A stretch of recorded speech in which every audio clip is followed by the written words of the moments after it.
A graça e a paz, queridos. Gente, a Alessandra foi tão... Ela não sabe como foi especial para mim aquele dia, ela ter me tratado como qualquer outro dos outros alunos. Aqui é meu lugar. Ela chegou e falou: oi, tudo bem? Conversando com todo mundo. Eu falei assim, eu sou Helena. Ela falou: eu tenho uma filha que chama Helena. Foi tão libertador, foi tão gostoso. Eu falei, ai, que delícia! Aí chegou uma menina que era da minha igreja, né, a Michele, que também estava fazendo curso.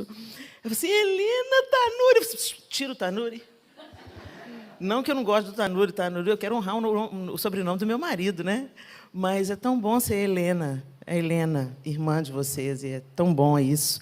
A gente tem que orar mesmo para que cada vez mais a Igreja do Senhor entenda que não é sobre pessoas, não é sobre quem nós somos, é sobre quem Ele é em nós, né? Nós somos todos iguais, alcançados pela graça maravilhosa do Senhor. E é tão bom a gente estar aqui nessa manhã, né? O Senhor é doce, o Senhor é lindo. E eu trago um beijo do João, ele não pôde estar com a gente aqui. Ele sempre, eu e o João, a gente anda sempre colado, né? Mas ele não pôde estar aqui hoje, mas mandou um beijo para vocês. Eu sou Helena, esposa do João, mãe da Clara, do Miguel, do Arthur e da Sofia. Agora também mãe da Thaís e da Ruth, as esposas do Miguel e do Arthur. A Ruth e o Arthur estão aqui com a gente. E é uma bondade de Deus ter uma família servindo ao Senhor, crendo naquilo que Ele ainda vai fazer no coração de cada um de nós, né? E é uma alegria para a gente. Eu creio que eu represento toda a minha família aqui, porque se não fosse o apoio e o suporte que eu tenho deles, eu não estaria aqui hoje para compartilhar com vocês a palavra. E vamos falar sobre oração, né, gente? A presença de Deus e a oração. É tão interessante que, se a gente for falar de oração, né, dito de uma maneira simples, a oração é falar com Deus. A gente logo pensa assim, oração é falar com Deus. E se Jesus veio nos reconciliar com o Pai, nada mais natural do que haver uma conversa, uma interação.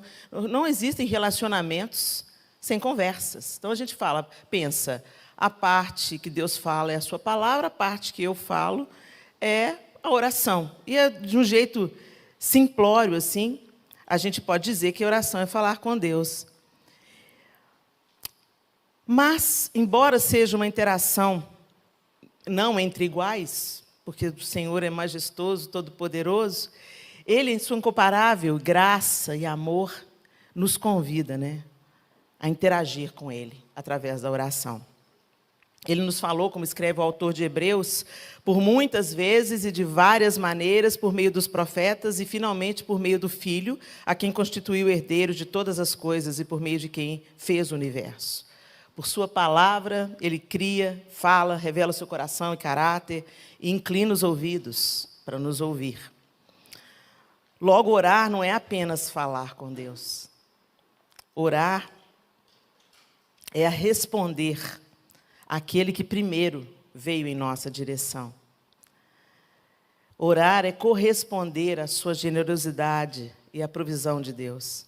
É a resposta submissa da noiva ao amor sacrificial do noivo. É importante entender que oração não é simplesmente obter algo de Deus, mas é obter o próprio Deus. Eu queria que você abrisse a Bíblia comigo em Mateus capítulo 6, onde Jesus fala conosco sobre a oração. Mateus capítulo 6, a partir do verso 5. Eu estou usando a NVI, e diz assim: e quando vocês orarem, não sejam como os hipócritas. Eles gostam de ficar orando em pé nas sinagogas e nas esquinas, a fim de serem vistos pelos outros. Eu asseguro que eles já receberam a sua plena recompensa. Mas quando você orar, vá para o seu quarto, feche a porta e ore a seu pai que está em secreto. Então seu pai que vê em secreto o recompensará. E quando orarem, não fiquem sempre repetindo a mesma coisa como fazem os pagãos. Eles pensam que por muito falarem serão ouvidos. Não sejam iguais a eles, porque o seu pai sabe do que vocês precisam antes mesmo de o pedirem. vocês orem assim: Pai nosso, que estás nos céus, santificado seja o teu nome. Venha o teu reino. Seja feita a tua vontade, assim na terra como no céu. Dá-nos hoje o nosso pão de cada dia. Perdoa as nossas dívidas, assim como perdoamos aos nossos devedores. E não nos deixes cair em tentação, mas livra-nos do mal, porque teu é o reino, o poder e a glória, para sempre. Amém. É interessante a gente observar a estrutura dessa oração que Deus nos ensina, que Jesus nos ensina. É interessante o que ele diz antes de ensinar a oração propriamente dita. Ele fala a maneira como a gente deve orar, e não apenas para ser visto. Gente, é tão interessante. Eu não sei se vocês já sentiram, já tiveram essa experiência, de sentir a diferença da maneira como você ora dentro do quarto, quando você está a sós com Deus, e quando você ora quando está em público. Isso mostra mesmo a nossa inclinação natural à hipocrisia, né? Como a gente gosta de ser. Quando você está no quarto, você está babando e falando: Deus, misericórdia, Senhor, eu estou com o coração peludo hoje, Jesus, põe as duas mãos em mim, Senhor. Agora, quando a gente está orando para o Senhor, amantíssimo Deus, eterno Pai. Então, Jesus está falando assim: olha, não tenha duas caras, não. Né? E não fique orando para as pessoas ficarem impressionadas com a sua oração, ou pensando que a sua oração é capaz de manipular Deus, né? Mas entra no seu quarto. Isso fala de uma intenção, de uma disposição do coração, de intimidade, de sinceridade. Dentro do quarto é o lugar onde a gente tira as máscaras, tira a roupa, não é? Nós ficamos nus diante de Deus. Não tem como a gente... Como se a gente, em público, não pudesse ser visto integralmente por Ele, né? O Senhor conhece o nosso coração profundamente. E é tão interessante que, além dessas instruções que Jesus dá, que a gente não vai ficar repetindo igual um papagaio, pensando que a gente vai ser capaz de manipular Deus, repetindo, como se o Senhor... Ele está falando, antes que vocês falem, o Senhor já sabe de tudo que vocês têm necessidade. Mas é importante a gente perceber a estrutura que Jesus fala aqui, né? É interessante porque, primeiro... A oração que Jesus ensina, ela começa com o foco no Senhor e ela termina com o foco no Senhor. Santificado, Pai nosso que estás no céu, santificado seja o teu nome, venha a nós o teu reino e seja feita a tua vontade. Olha como é que começa a oração. É com o Senhor no foco. A oração ela não acontece primariamente por causa da minha necessidade, mas por causa da grandeza de Deus, porque Ele é a fonte, é sobre Ele. Então, Pai nosso que estás no céu, santificado seja o teu nome. Como que o Senhor já é santo? Ele já é santo, Ele é todo poderoso. Como que Ele pode ser santificado? Santificado na minha vida. Que as pessoas olhando para a maneira como eu caminho diante de Deus, elas digam: uau, glória a Deus. Olha isso que Deus está fazendo na vida da Helena. Olha isso que Deus está fazendo na vida da Ariane. Olha como ela está reagindo a essa situação. É Deus na vida dela, é a misericórdia de Deus na vida dela, é a graça de Deus na vida dela, é a bondade de Deus na vida dela. E assim o nome de Deus vai sendo santificado pelas pessoas, através da nossa... Santificado seja o teu nome. Mas perceba, o foco não está em mim, o foco está no Senhor. Pai nosso. É interessante, eu aprendi aqui no Labri, né? Quando eu ouvi isso é uma coisa tão simples, mas que destravou tanta coisa na minha mente. Pai nosso, a gente tem uma relação com Deus muito egoísta. A gente pensa que nós somos os queridinhos de Deus. Deus tem um plano na minha vida. A gente sempre pensa que a gente é o centro do universo, né? Mas quando você vai ver a oração do Pai Nosso, o Senhor me ama tanto quanto ama quem está do meu lado. O Senhor tem um propósito na minha vida tanto quanto tem um propósito na sua vida. E é no todo que Ele ordena a sua bênção, é na comunhão que Ele ordena a sua bênção, embora Ele haja na nossa vida individualmente, não como uma massa, Ele tem um propósito no seu corpo. Então, o Pai é nosso. E quando a gente começa a entender que o Pai é nosso, a gente se torna menos egoísta nas nossas ambições, e principalmente na maneira da gente enxergar o outro, enxergar o nosso irmão, enxergar quem está diante de nós. Venha o teu reino. Venha o teu reino. Gente, quantas vezes na nossa oração nós estamos clamando, orando, em sintonia com o Espírito Santo de Deus, para a obra que Deus quer fazer, para aquilo que Ele está fazendo na terra hoje. Até que ponto, nas nossas orações, nós temos orações muito autocentradas. As nossas orações é sobre nós, nossa família, nossas necessidades. E o propósito de Deus não é que seja assim. E a gente percebe isso claramente na maneira como Jesus ensina a oração do Pai Nosso. Não é só sobre eu, a minha família. A gente tem que entender que fazemos parte de uma família. A família de Deus, o corpo de Cristo. E que tem pessoas que estão indo a passos largos para o inferno, as quais o Senhor quer salvar, libertar, restaurar. E a gente não ora por isso. Quantas das vezes a gente para orar pela obra missionária, pela igreja perseguida? Quantas vezes faz parte da nossa oração secreta, no nosso quarto, entregarmos diante de Deus as necessidades do corpo de Cristo hoje? Ô Senhor, edifica a sua igreja. Senhor, tira o espírito do engano, tira o falso ensino. Senhor, traz discernimento. Senhor, protege as nossas crianças, ensina as nossas crianças. Senhor, fortalece os ministérios infantis nas igrejas. Quanto da nossa oração diária, cotidiana, é dedicada a venha o teu reino. E o próximo passo é seja feita a tua vontade. Ah, meu Deus, as nossas orações é para o gênio da lâmpada. Não para o Senhor eterno. A gente quer colocar diante de Deus as nossas listas. Ô Senhor, o Senhor sabe da minha necessidade. Gente, e o Senhor tem prazer em ouvir as nossas listas, entendeu? Não estou dizendo que o Senhor não está com o coração e com os ouvidos inclinados às nossas necessidades. Mas a gente tem que estruturar melhor as coisas. A gente tem que entender que nós fazemos parte de um todo. E que esse todo não é só o nosso umbigo.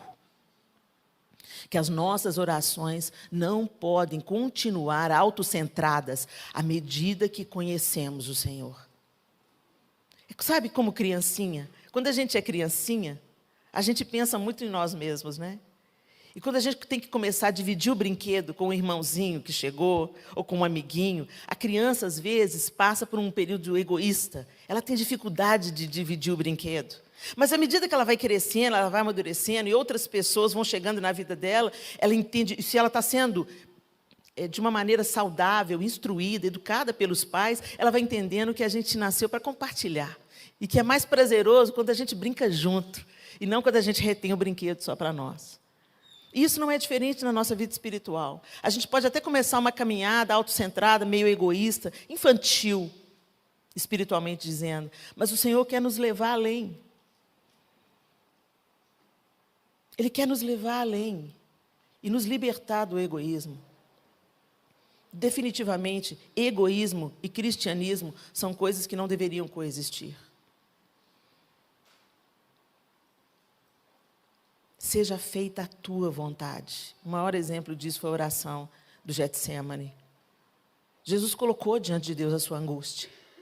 Jesus colocou diante de Deus o seu pedido. Pai, se possível, passa de mim esse cálice. Contudo, que não seja feita a minha vontade, mas a tua vontade. Por que Jesus falou isso? Porque Ele sabe que a vontade de Deus é boa, é perfeita e agradável, mesmo quando ela vem de encontro àquilo que é confortável para nós. Aquilo que nos esmaga, às vezes. Aquilo que nos entristece. Jesus estava sendo esmagado no Getsêmani, mas a vida foi extraída dele, a nossa vida foi tirada daquele momento. Enquanto ele morria, nós nascíamos, foi por um propósito. E a gente tem que entender que nós podemos e devemos levar ao Senhor todas as nossas necessidades e súplicas, mas nós temos que confiar que Ele sabe como responder. Que a resposta dele é boa. Jesus mesmo nos ensinou que Ele não daria pedra no lugar de pão, nem cobra no lugar de peixe. Se vocês que são maus, o Senhor falou, vocês sabem dar boas dádivas aos seus filhos, quanto mais o vosso Pai Celeste, Ele sabe dar boas dádivas para vocês. Mas entenda, às vezes o não é uma boa dádiva. Às vezes o espera é uma boa dádiva. E, às vezes, o problema é uma boa dádiva, porque aquilo vai te amadurecer, aquilo vai te aperfeiçoar, aquilo vai dilatar o seu coração, aquilo vai fazer você enxergar as coisas sob outra ótica. Semana passada, meu esposo teve que fazer uma cirurgia e eu fui com ele no hospital. Gente, nada melhor para alinhar a nossa fé do que a gente passar um dia no hospital. Nada melhor. Da gente sair do fantástico mundo de Bob que a gente vive e ir para a vida real, e ir para o lugar de extrema dor. Eu tenho para mim, gente, que o hospital devia ser o lugar mais bonito, mais cheiroso, mais humanizado. O melhor lugar do mundo devia ser um hospital, porque as pessoas ali, elas estão em sofrimento extremo, com a consciência absoluta da sua finitude, com a consciência absoluta da sua limitação. Elas estão vivendo problemas surreais, ou elas estão acompanhando alguém muito amado que está em sofrimento. Então, o hospital devia ser o melhor lugar do mundo, mas não é. E é o lugar bom para a gente orar. E enquanto o João estava na cirurgia, e Jesus está no hospital, viu, gente? Jesus está no hospital. Enquanto o João estava em cirurgia, eu tinha trancado a porta do quarto, que eu estava esperando ele no quarto. Outras pessoas estavam esperando numa cadeira. Essas desigualdades, elas mexem muito com a gente. Por isso que Jesus precisa vir, gente, porque homem nenhum vai consertar a bagaça. Homem nenhum vai consertar. Só o reinado do Senhor vai consertar. E eu estava numa sala esperando com uma série de pessoas que estavam ali, esperando outras pessoas que estavam em cirurgia, numa cadeira. E tinha uma televisão ligada na Globo e um cafezinho. E a moça virou para mim e falou assim, você pode voltar para a sala da cadeira? Mas eu falei assim, mas a outra moça falou que eu podia já ir para o quarto. Ah, você vai para o quarto. E eu fui para o quarto, e ali eu fechei a porta, tranquei a porta e comecei a orar pela situação do João e pelas pessoas também que estavam em cirurgia. Eu falei assim, não estou aqui à toa, não estou aqui só por causa do João. Estou aqui porque Deus tem um propósito, quer fazer alguma coisa nesse hospital, que eu não sei o que é, mas eu estou em concordância, em interação com o Pai. E comecei a orar pelas pessoas e tal, e tal.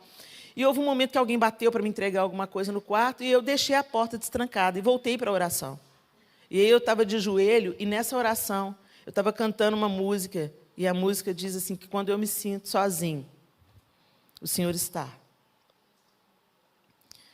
Eu estava ouvindo essa música, eu estava de joelhos em oração e sendo ministrada por aquela música, e eu pensei assim, gente, eu pensei, que vontade de ganhar um abraço do Senhor.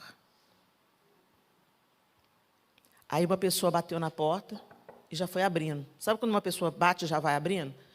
E estava trancada, eu pensei que estava trancada, mas não estava, porque eu abri um pouco antes e esqueci de trancar de novo. Então, quando ela bateu, eu já virei para levantar para abrir, só que ela abriu a porta. Quando ela abriu, eu vi o braço dela, ela falou assim, oh, Jesus está nesse lugar. Aí eu já desmontei, porque não, né? Eu já estava de joelho mesmo, ainda bem que eu já estava de joelho, falei para ela, assim, tá. Aí eu levantei, vim em direção a ela, ela me abraçou, ela não falou nada. Antes de qualquer coisa, ela me abraçou apertado. E eu comecei a chorar, e ela falou assim, eu não ia entrar, eu sou cuidadora, e passei para deixar um cartão. Eu ia passar direto, mas Deus sabe por que eu entrei. Fica tranquila, vai ficar tudo bem. Deus escuta a sua oração antes que você fale. E, de vez em quando, Ele manda esses sinais da sua graça, para que a gente entenda que Ele está, Ele é, Ele pode. E tem dias que Ele vai te deixar no vácuo. Ninguém vai te abraçar, não vai ter mensagem, entendeu? Você vai ficar, Senhor, manda um sinal de fumaça, e nada vai acontecer. Mas fica tranquilo, porque Ele está. Caminhamos por fé e não por vistas. Amém? E é interessante que na continuação do Pai Nosso, o pão nosso de cada dia dá-nos hoje. Aí vem especificamente as nossas necessidades. O pão nosso de cada dia nos dá hoje. Essa é uma declaração de confiança. Eu dependo de Deus para hoje. Eu confio que o Senhor vai me dar o pão para hoje. Eu confio que nada do que eu preciso vai me faltar. Se está me faltando, é porque eu posso passar sem. O pão nosso de cada dia, a gente vive num tempo sempre urgente e sempre focado no amanhã. Amanhã eu preciso de ter. A gente vive num tempo focado nos bens que conquistamos, nas coisas que obtemos. E isso não é sobre o Senhor, gente. Isso é sobre esse tempo. Então, a gente escuta Jesus falando, o Pai de vocês vai cuidar de vocês. Não andeis ansiosos de coisa alguma. Olha como é que os lírios do campo funcionam, como é que eles se vestem. Nem Salomão, em toda a sua glória. Olha para os pássaros, eles não semeiam, mas o Senhor cuida deles. Jesus deixou muito claro a estrutura. Mas a gente flerta o tempo inteiro, né? É uma luta espiritual, de fato, entre carne e espírito. A nossa carne quer conquistar. A nossa carne quer ter sucesso. A nossa carne quer adquirir bens. Mas o Pai Nosso fala assim, foca no hoje, confia no hoje. Confia que eu vou cuidar de você cada dia. Por isso ele ensina a oração. O pão nosso de cada dia dá-nos hoje. O maná caía todo dia. E se guardasse para amanhã... Vocês acham que isso era só excentricidade de Deus? Vocês não vão guardar... Não é, isso é um exercício de confiança. Ele estava treinando o povo na confiança. Vocês estão confiando nos celeiros de vocês? Vocês estão confiando nos bens de vocês? Não, confia em mim. Confia em mim. A próxima diz, perdoa as nossas dívidas assim como perdoamos aos nossos devedores. É uma declaração de obediência. Primeiro uma declaração de confiança, depois uma declaração de obediência. Ou seja, eu sei que eu preciso perdoar, porque senão eu não serei perdoado. Então, eu obedeço, eu ousadamente entro na presença do Senhor e digo, perdoa as minhas dívidas, assim como eu tenho perdoado. Não dá para mentir para Deus, dá, gente? Então, Jesus já está deixando a coisa muito clara, já está lançando a real. Vocês veem? Vem em obediência. Que se você se apresentar ali diante de Deus, com pendência com seu irmão, você deixa primeiro a sua oferta. Vai primeiro reconciliar com seu irmão. Depois você vem e oferece a sua oferta. Então, Jesus está colocando para a gente um prumo de obediência. Perdoa os meus pecados, porque eu preciso do seu perdão. Cotidianamente, diariamente. Eu preciso do seu perdão. Mas eu também tenho colocado em prática aquilo que recebi. Eu tenho perdoado. A gente está perdoando, gente? Você tem uns cativeiros aí no seu coração. Aí a gente ora, desfila diante de Deus as nossas necessidades, mas o nosso coração está em desobediência. E ele continua, e não nos deixe cair em tentação, e livra-nos do mal. É uma declaração de dependência. Uma declaração de dependência. Porque eu sei que eu não posso confiar na minha própria estrutura carnal. Como o apóstolo Paulo diz, né? O bem que eu quero não faço, mas o mal que eu não quero é esse que eu faço. Eu dependo do Senhor, eu preciso do Senhor para que o Senhor não me deixe cair em tentação, para que o Senhor me livre do mal. Então perceba, gente, a oração do Pai Nosso, a estrutura de Jesus comece colocando Deus no foco, querendo fazer a vontade de Deus, querendo que a vontade de Deus prevaleça, querendo que Ele seja tudo em você. Segundo, caminhe numa declaração de confiança, numa declaração de obediência, numa declaração de dependência de Deus. E por fim, pois teu é o reino, o poder e a glória para sempre. Adore. Reconheça a soberania, a grandeza e o poder de Deus. Adore. Isso não é uma reza, o Pai Nosso não é uma reza para a gente repetir como papagaio. Tem uma estrutura proposta que organiza qualquer oração que você vai fazer na vida, que te mantém conectado com Deus. Nós precisamos entender que precisamos do Senhor e que a oração é uma maneira de estarmos na sua presença, num relacionamento íntimo, numa interação profunda com Ele. Em seu livro, Quando Eu Não Desejo Deus, o nome do livro é Quando Eu Não Desejo Deus, do John Piper, ele escreve: Não é errado querer as dádivas de Deus e pedi-las. No entanto, toda dádiva deve ser desejada essencialmente porque ela nos mostra mais de Deus e nos acrescenta mais dele. Assim, é secundária cada oração pela vida, pela saúde, pelo lar, pela família, pelo emprego e pelo ministério. O grande propósito da oração é pedir que, em todas as suas dádivas e por meio delas, Deus seja a nossa alegria. Deus seja a nossa alegria, o nosso maior prazer, o nosso maior contentamento. Mas muitas vezes nós continuamos com uma mentalidade utilitarista. Então nós nos aproximamos do Senhor, nós vamos para a presença de Deus, mas com um coração de cobiça. O Francis Schaeffer fala isso no seu livro. Eu nunca tinha tentado para isso. Cobiça em relação a Deus. Como é possível cobiça em relação a Deus? E o Schaeffer, ele propõe um teste. Ele fala assim, como é que nós vivemos? Ele está falando especificamente sobre o aspecto interior dos 10 mandamentos, né? E santidade e tal. E, especificamente, ele para no 10º mandamento. Ele vai falando que todas as vezes que a gente comete um pecado, na verdade, a gente comete 2. Porque todos os mandamentos vêm e não cobiçarás, é o 10º mandamento, nem a mulher do seu próximo, nem as terras, né? Então, ele falou assim, todas as vezes que você comete um pecado, você está cometendo 2. O 10º mandamento e qualquer um dos 2. Porque primeiro eu cobiço, para depois eu adulterar. Primeiro eu cobiço, para depois eu roubar.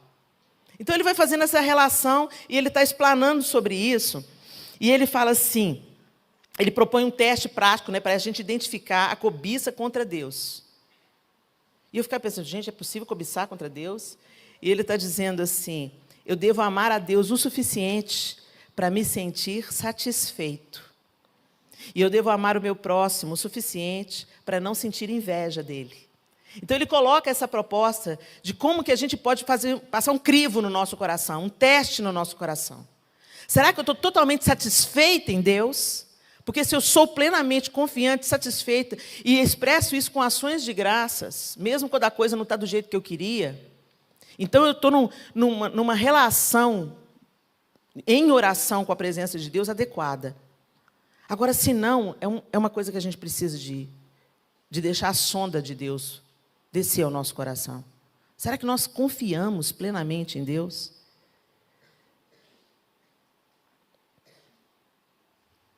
Eu devo amar a Deus o suficiente para me sentir satisfeito. Uau! Apertou a gente, não apertou? E eu devo amar o meu próximo de tal maneira que eu não sinta inveja. Apertou mais ainda. Ainda mais em tempos de redes sociais, né? De repente você segue alguém e te dá um ranço. Nossa, está postando a viagem, não é ranço, querido, é inveja. Olha ela aí. Ela aí, te pegou. A gente está sempre lidando com isso, gente, no nosso dia a dia. E precisamos ser ajustados. Porque olha o que Schaeffer fala. Se me falta o verdadeiro contentamento, ou esqueci que Deus é Deus, ou deixei de ser submisso a Ele. Por isso que, em várias partes da Bíblia, aos Filipenses, o apóstolo Paulo fala, não fiquem preocupados com coisa alguma, mas em tudo sejam conhecidas diante de Deus os pedidos de vocês, pela oração e pela súplica, com ações de graças. Quem dá ações de graças é quem é satisfeito. E a paz de Deus, que excede todo entendimento, guardará o coração e a mente de vocês. Olha isso. A consequência. Primeiro você torna conhecido diante de Deus as suas orações, pelos pedidos, pela súplica, com ações de graças. Quando você tem essa confiança de pedir ao Senhor, falando, Senhor, eu estou te pedindo, mas eu sei que o Senhor sabe o que é melhor para mim. Eu descanso no seu amor, eu descanso na sua soberania, eu descanso na sua vontade. Eu sei que o Senhor não vai sonegar bem nenhum a mim, e mesmo quando Ele vem num pacote turvo, esquisito, sem laço de fita, eu sei que a sua vontade é boa, perfeita e agradável, e eu descanso nessa sua vontade. É isso que acontece como consequência. A paz de Deus, que excede todo entendimento, guardará o coração e a mente de vocês em Cristo Jesus. Vocês cobiçam e nada têm, a carta de Tiago. Matam e sentem inveja, mas nada podem obter. Vivem a lutar e a fazer guerras. Nada têm porque não pedem. Pedem e não recebem, porque pedem mal para esbanjarem seus prazeres. Orem sem cessar. Em tudo deem graças, porque essa é a vontade de Deus para vocês em Cristo Jesus. As ações de graças são parte fundamental da oração em interação de amor com Deus. Então, se eu estou satisfeito em Deus, se eu sei que Ele cuida de mim, se essa convicção permeia o meu coração, eu posso orar confiantemente, que mesmo se a resposta dele for diferente daquela que eu espero, ainda assim Ele está me amando. Ainda assim Ele está cuidando de mim. Será que é esse tipo de oração que tem nos conduzido, gente? Será que nós apresentamos diante do Senhor o nosso coração agradecido? Ou será que nós temos vivido em cobiça contra Deus?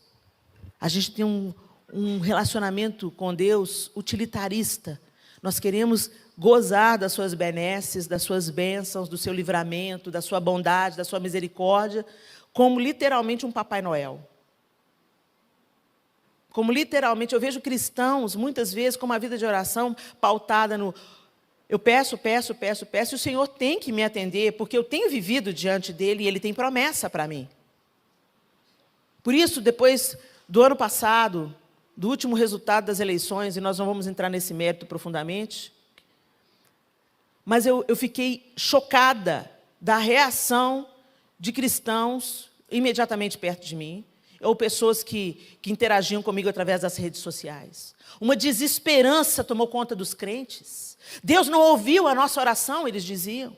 Será que Deus não se importa? Nós oramos em unidade, nós oramos, está acontecendo alguma coisa completamente adversa, completamente diferente. Teve gente que largou a igreja. Que relacionamento de oração que nós estamos tendo com Deus? Como estamos na presença de Deus em interação com a oração? Será que Deus tem que fazer o que eu quero? O que eu acho melhor? Será que Deus é meu servo? Nós invertimos as polaridades. Todo convite, a gente vai ver no Novo Testamento, sobretudo, vários convites à oração, e eles estão inteiramente ligados à gratidão, a ações de graças. Ser cheio do Espírito, dando graças. Quem dá graças é quem confia, quem crê, quem espera que o Senhor vai fazer com que todas as coisas conjuntamente cooperem para o bem daqueles que o amam. Todas. Quando Paulo escreve isso aos Romanos, ele não está dizendo que essas coisas não incluem a tristeza, a angústia, a perda, a morte, o luto. Todas as coisas.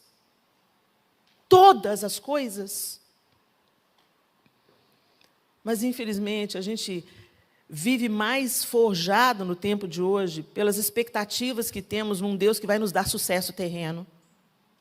E quando eu digo sucesso, eu não digo evidência. Eu digo sucesso naquilo que eu me proponho a fazer. O negócio vai dar certo, os filhos vão todos caminhar na presença do Senhor, vão ser ministros na sua casa, o casamento vai ser perfeito. A gente idealiza um Deus e a gente para de olhar para a igreja primitiva, onde a gente via claramente os homens servindo a Deus, derramando a sua própria vida. E quando fala em perseguição, a gente não quer saber de perseguição, não, gente. A gente quer saber de vir numa conferência linda como essa, assentados nesses bancos maravilhosos, desfrutando da liberdade que hoje temos, mas que tantos irmãos, tão amados por Deus como nós, não desfrutam. Ou são brutalmente assassinados, simplesmente por participar de uma reunião pública como essa. Deus vai ter que nos tirar do fantástico mundo de Bob e de nos fazer a interagir com Ele de uma forma adequada através da oração.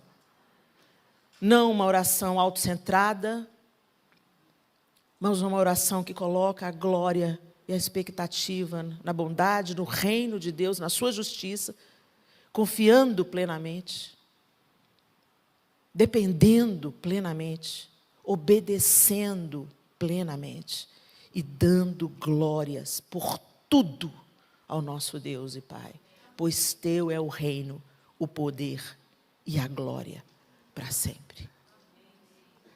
Feche seus olhos. Eu queria que aí no seu lugar você fizesse uma análise honesta da sua vida de oração, da prática da sua oração. Infelizmente, as pessoas, hoje, muitas pessoas, irmãos sinceros, não acreditam que seja importante a leitura da palavra.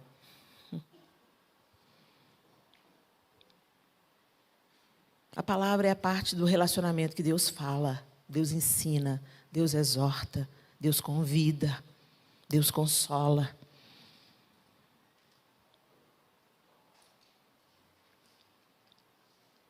A outra parte é a parte que nós falamos. Interagimos com Deus através da oração. Mas muitos irmãos sinceros ainda experimentam uma oração autocentrada e utilitarista.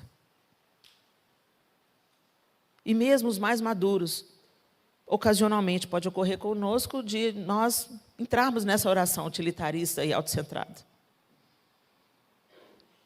Que o Espírito de Deus nos ensine, meus irmãos.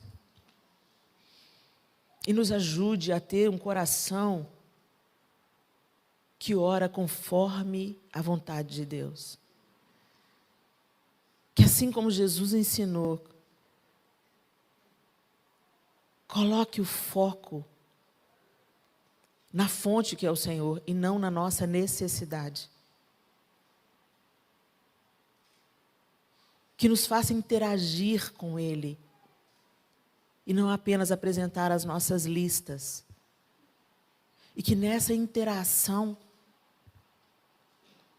experimentemos contentamento, satisfação em Deus, em quem Ele é, muito mais do que as suas dádivas. Que as dádivas realmente ocupem um lugar secundário e que a presença, o caráter, o amor de Deus seja a nossa principal busca nessa conversa chamada oração. Senhor, nós te louvamos nessa manhã bendita. Nós agradecemos ao Senhor, porque o Senhor é bom, é misericordioso.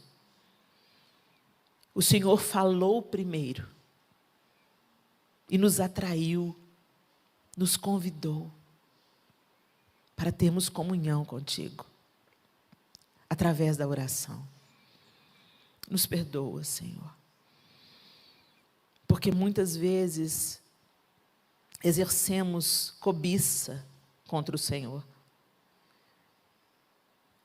Queremos adquirir, extorquir algo do Senhor, apresentando ao Senhor as nossas listas de pedidos e súplicas, antes de reconhecermos a sua vontade, o seu reino, a sua grandeza, a sua paternidade. Nos perdoe, Pai. Pai nosso, Pai que não é só meu, Pai nosso, que o teu nome seja santificado, através da nossa maneira de viver, de falar, de agir, de pensar. Que venha o teu reino, fortalece a tua noiva sobre a face da terra, Senhor. Que haja crescimento, libertação do cativeiro em que muitas vezes nos metemos, do cativeiro cultural em que muitas vezes nos metemos, repetindo coisas que não são a tua vontade, nem a tua palavra, mas que são hábitos do século em que vivemos. Nos perdoe, Senhor. E que a gente caminhe diante do Senhor, Deus, com uma disposição correta, vivendo em confiança, orando em confiança, orando em obediência, orando em dependência e dando glórias ao teu nome. Nós oramos agradecidos pela tua bondade, grandeza e misericórdia. Que o seu nome seja glorificado nas nossas vidas. Em nome de Jesus. Amém e amém. Que o Senhor nos abençoe.